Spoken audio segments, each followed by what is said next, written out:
ውድ ተመልካቾቼ ለዛሬ ይዤላችሁ የመጣሁት ፈጣይር ለበን ነው። አሰላሙ አለይኩም ወራህመቱላሂ ወበረካቱ። ለሱ የሚያስፈልገኝን ግብአት አዘጋጅቻለሁ። አንድ ማንኪያ የዳቦ እርሾ፣ በትልቁ ማንኪያ በትንሹ ስለሆነ ነው ሁለት ያረኩት። አንድ ማንኪያ የዳቦ እርሾ፣ ከዛ አንድ ማንኪያ ስኳር፣ ኖርማል ስኳር ነው የተጠቀምኩት። እሱንም ሁለት ያረኩት በትንሹ ማንኪያ ስለሆነ ነው። እንደዚህ አንድ ማንኪያ ስኳርና አንድ ማንኪያ ውሃ አረኩኝ። አንድ ብርጭቆ ወተት። ወተቱ ቀዝቃዛ አይደለም። ቀዝቃዛ ከሆነ እርሾውን እንዳይወጣ ያደርገዋል። እርሾው ቶሎ ኩፍ አይደለንም። ቀዝቃዛ ባይሆን ይመረጣል። ከዛ በዚህ መልኩ እንደዚህ ሶስቱንም እንደዚህ ሚክስ አረኩት። ከዛ ለ15 ደቂቃ ሙቀት ከሆነ ለ15 ደቂቃ እንደዚህ እሽግ አድርጌ አስቀመጥኩት። እርሾ ኩፍ እስከሚልልኝ ዱቄት የተጠቀምኩት ይሄንን ነው። በጣም ቆንጆ ዱቄት ነው። ዱቄቴን ሰፈርኩ። አንድ ብርጭቆ ዱቄት በዛው ወተት በሰፈርኩበት ብርጭቆ ነው ዱቄቱን የሰፈርኩት። በዚህ መልኩ ዱቄቱን ነፋሁት። አንዳንድ ነገር አይጠፋውም፣ ዱቄት ሲነፋ ቆንጆ ነው። ከዛ ድጋሚ ሁለተኛ ብርጭቆ ላይ እንደዚህ ሰፈሬ በተመሳሳይ እሱንም እንደዚህ በዚህ መልኩ እንደዚህ አድርገን እንነፋዋለን። እንደዚህ ነፋዋት። አንዳንድ ቆሻሻ ነገር አይጠፋውም። ዱቄቱ እስከዛው ቅድም ያዘጋጀሁት እርሾ በዚህ መልኩ ኩፍ ብሎልኛል። አሁን ደርሷል ማለት ነው።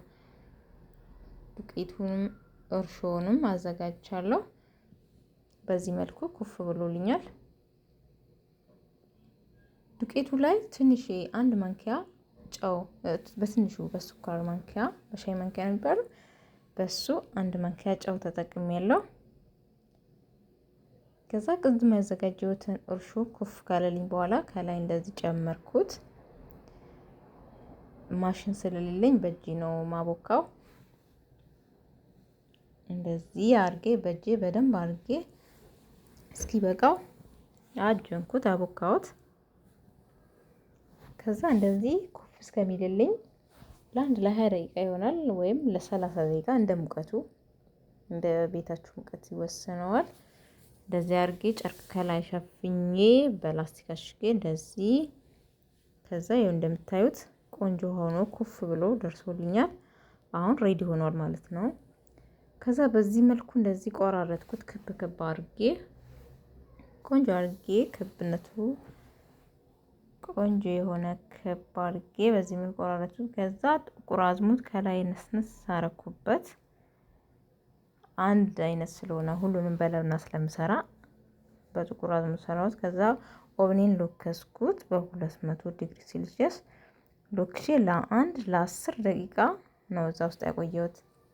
ከዛ ለብናና ዝባዴ አንድ ላይ ሚክስ አረኩትና ቅድም ያዘጋጀሁት ላይ ከውስጥ ካወጣሁት በኋላ ትንሽ ከቀዘቀዘልኝ በኋላ ውስጡ ላይ ከተስኩበት።